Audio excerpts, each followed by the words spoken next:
Well, one attorney told me that these teachers should take their case to a judge, saying there are options. Now, he also says that the state could step in. At the end of the day, the mistake here that was made was not by the teachers. It was made by the state of Oklahoma. At least 9 teachers given a $50,000 bonus by the state of Oklahoma, then told they need to pay the state back because they never qualified to receive that money.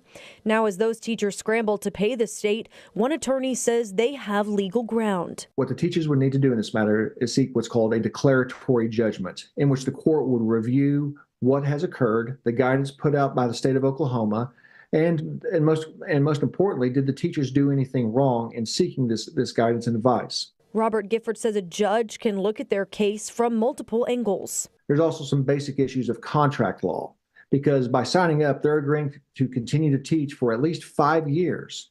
And the question is, if there is a mistake in that contract, are we still meeting the purpose of that contract?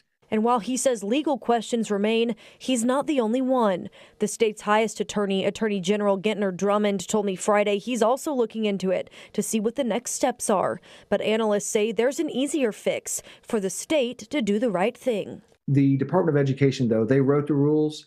They can exercise the discretion to make an exception to the rule. That's all they have to do. Now, those teachers say they've already given $21,000 of that $50,000 to the state through taxes. We asked the tax commission today if they'd get that money back. They said any questions need to go through the teacher's tax professional. Superintendent Ryan Walters did not respond to our request for comment about the taxes paid. Reporting live in the newsroom, Elise Jones, KOCO 5 News.